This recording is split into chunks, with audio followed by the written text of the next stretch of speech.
Hello, welcome to Brockwell Lane, and in this episode I want to look at a model here which is not a particularly new model, but it's new to me.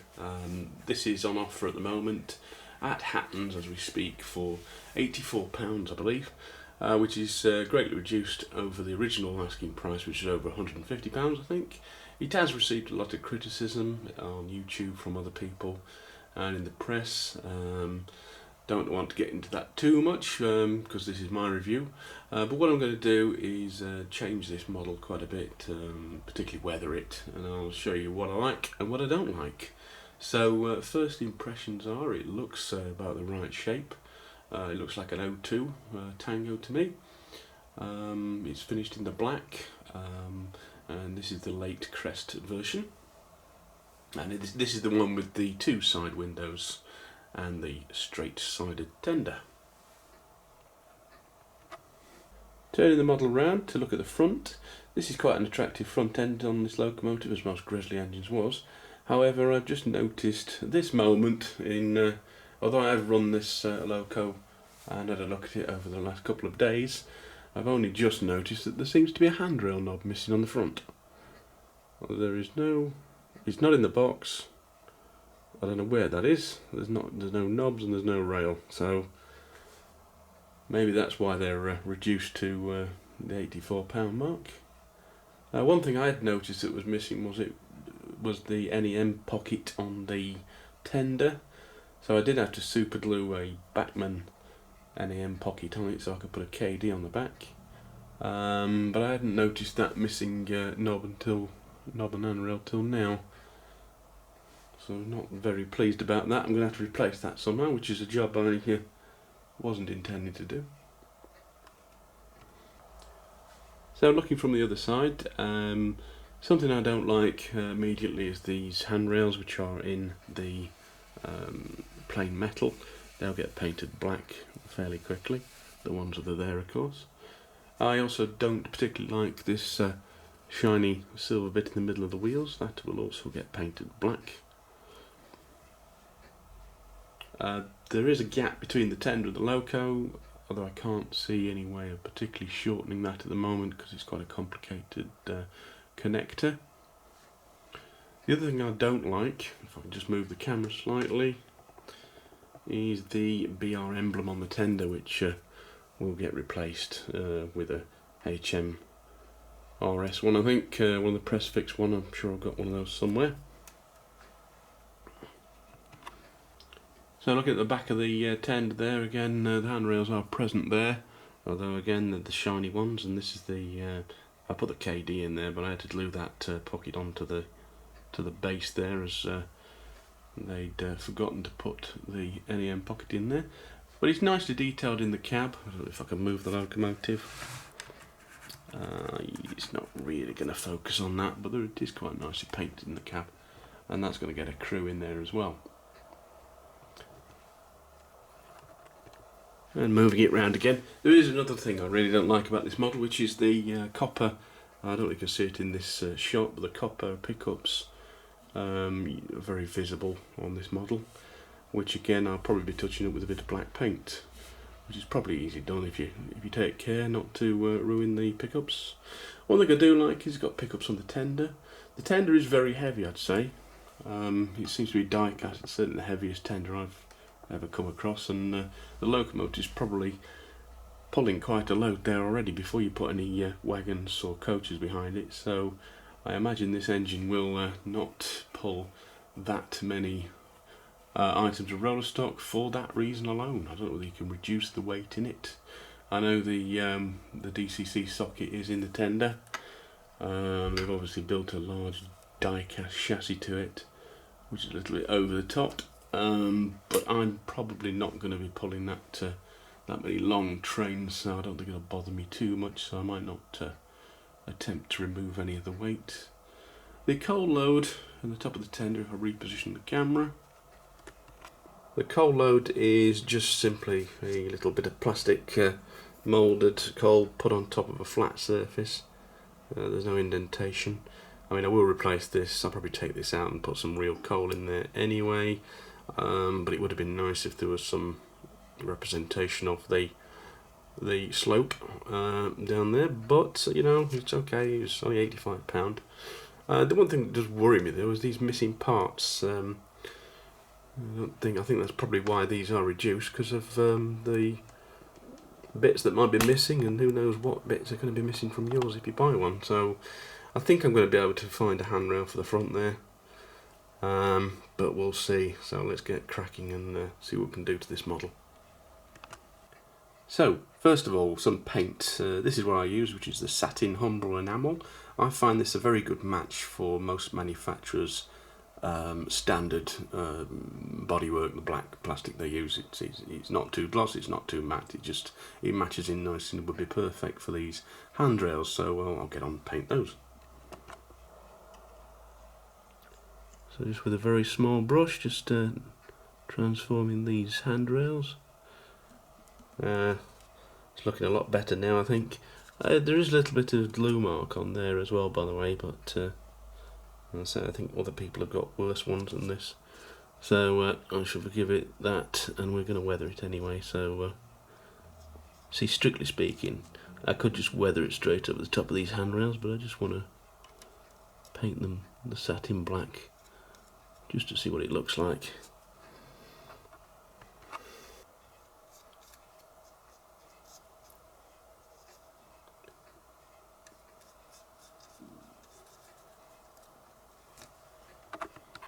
So that's the handrails painted, and that looks a lot better now. Now to tackle those wheel centres, I think they're going to have the same treatment, a little bit of humble satin black.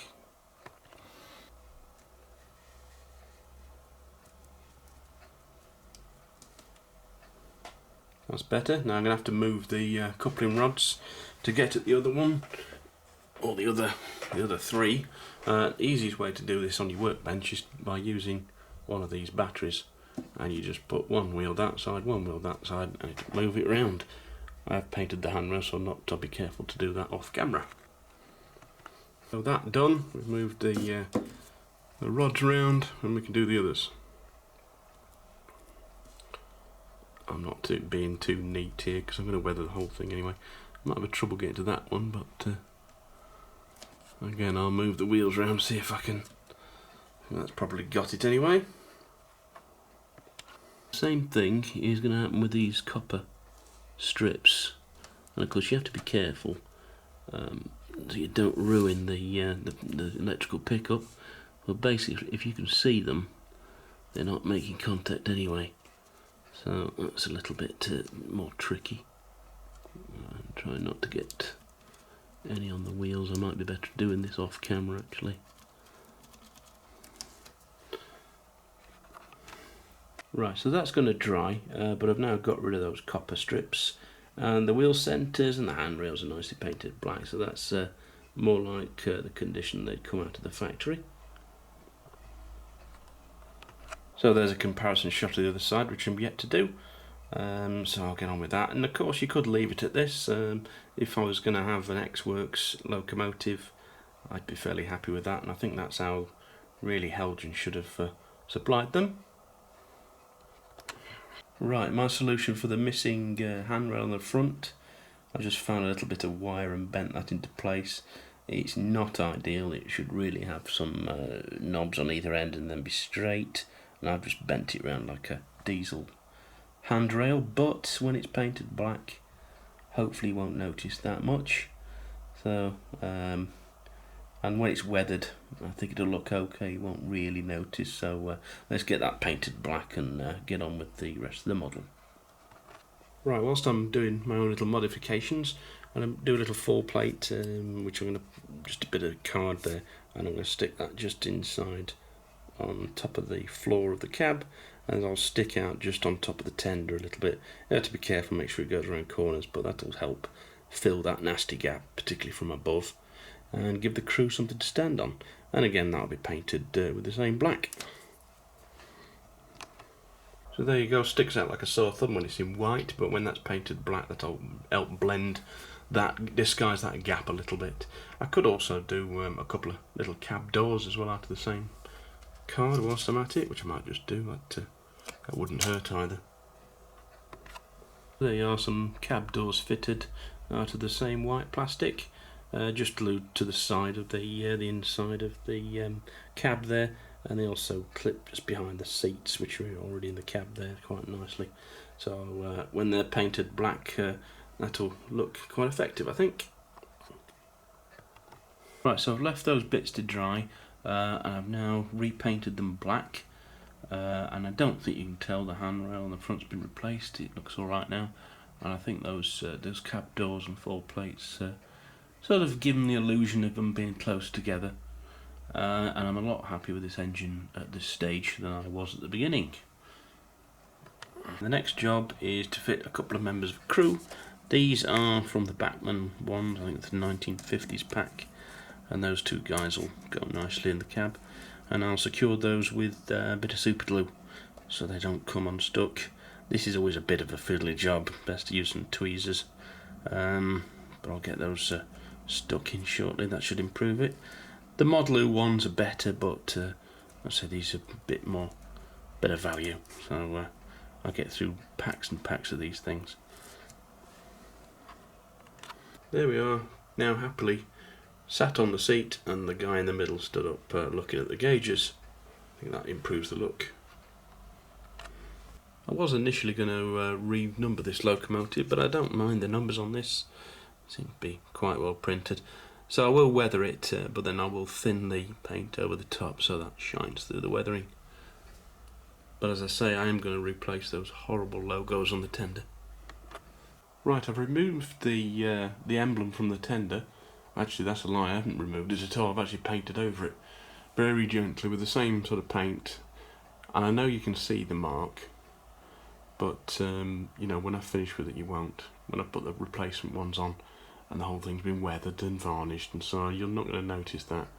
So it's not the one way of doing it. I mean, I normally remove it with white spirit or a fibre pen, but I don't know how well Heljan transfers come off, and I've done it previously before and you've left marks anyway, so this is as good as any way of doing it really. Yeah, it seems quite effective, so I'm going to do the same on the other side. Put the logos over the top, and then I don't think you'll notice too much.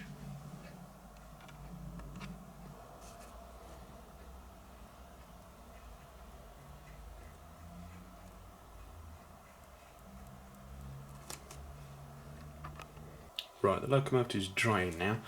These are the transfers I like to use. The HMRS, as you can see, this is £6.50, and these are the press fix type transfers. But these are really good value. They don't have the backing on them, and you can see, well, you can just see through there.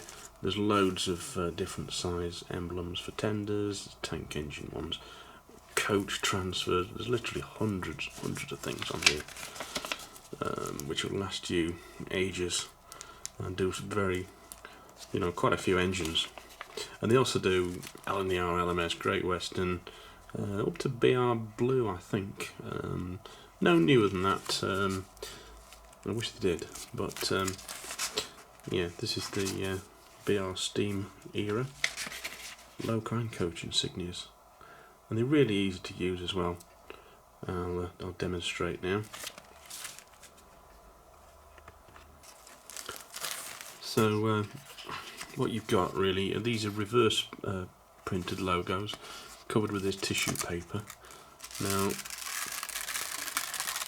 this is the sticky side, so be careful you've got pets, cats or dogs or anything, you don't get hairs stuck to these, but it's upside down actually. Now, oh, you can see that, that's not bad. You can see all those, look, restaurant car, buffet car, kitchen car, all sorts of things. These are coach emblems. This is the back side reverse printed, because you're going to press this side onto the model. And what you do is, this is going to be difficult to show on camera, but basically you choose the one you want, and there's forward facing and rear facing lions on these emblems, and I'm going to Google in a minute to see which one's right, because one's, they point a certain way, and I'll talk about that like later when I've checked my facts out. But what you do is you basically score into this top copy round there, and then you just peel that off the backing, and then what you do is you press that against the locomotive, and then you wet the back side, which would be this paper, and leave that to wet on the locomotive a couple of minutes, and then you take that back in, that paper peels off, and you're left with a nice logo. No backing paper, you know, clear, what do you call it, transfer film to disguise like you do with certain transfers. Well, just about every other transfer really will leave that. And these are really good. I love these things, and they're quite cheap. And these are proper full colour emblems, unlike some of the manufacturers, because they just seem to get them wrong.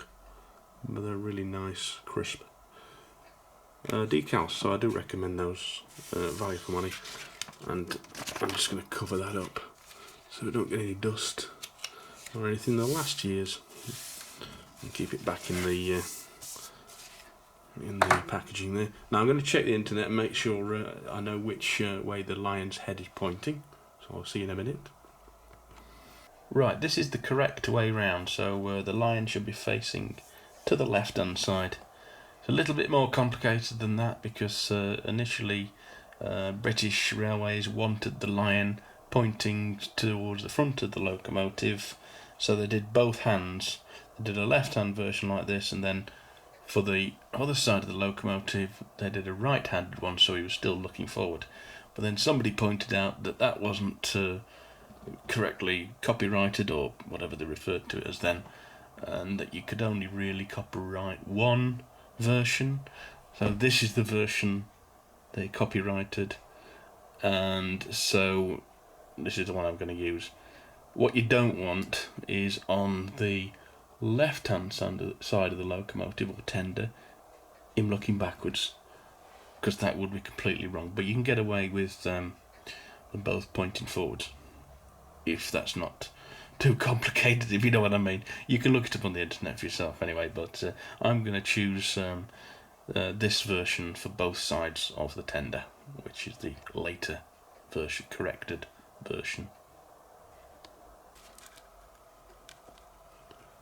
So you're not cutting through the whole paper here, you're just cutting through the top layer.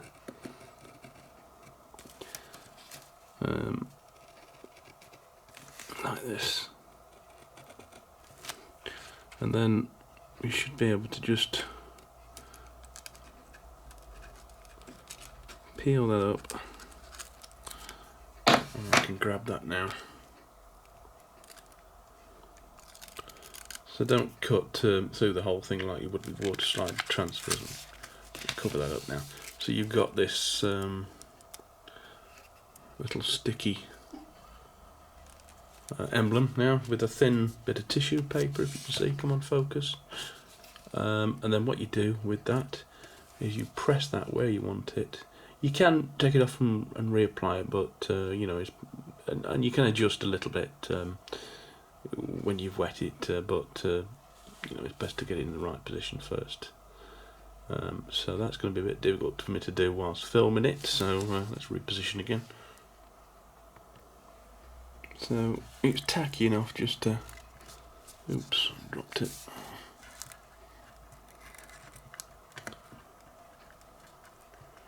You know, you can readjust it, so you don't have to, until you wet it, it's not fixed.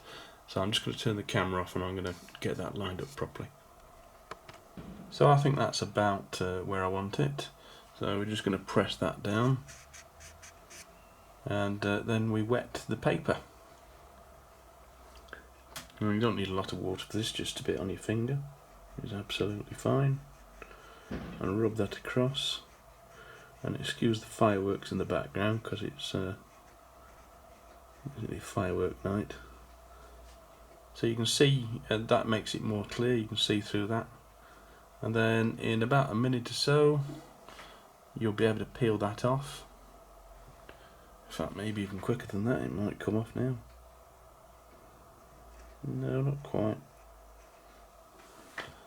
But you can see already that the colour's nice and strong and better than the original Heljan version.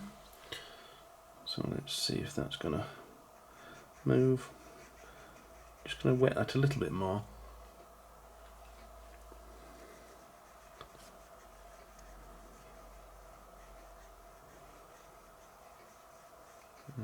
So.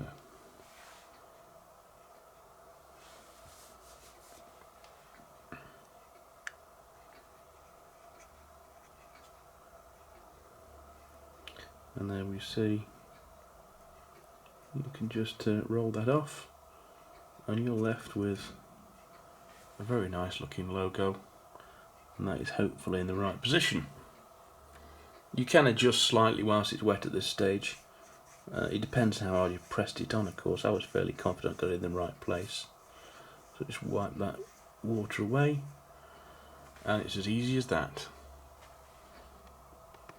And that Heljan, in my opinion, is what the BR logo should look like. So they are looking good, and I'll let you into a little disgusting secret there. That wasn't actually water I was using, it was just saliva on my finger. I know you've all turned off now and thought, ugh. But no, the truth is, you know, it's a mild detergent and it works better than water. So, not many other people are going to be handling this, so I don't think it matters too much. So there's a little disgusting tip for you. Right, so next, I think I'm going to put some coal in the tender next, and probably some lamps on the front. So, to take this plastic load out, all you need to do really is to run a knife. I have cracked it. I've not cracked it. I've put a knife under there and it went and it came out. It's not actually damaged it or anything. It's cracked the grip of the glue I meant.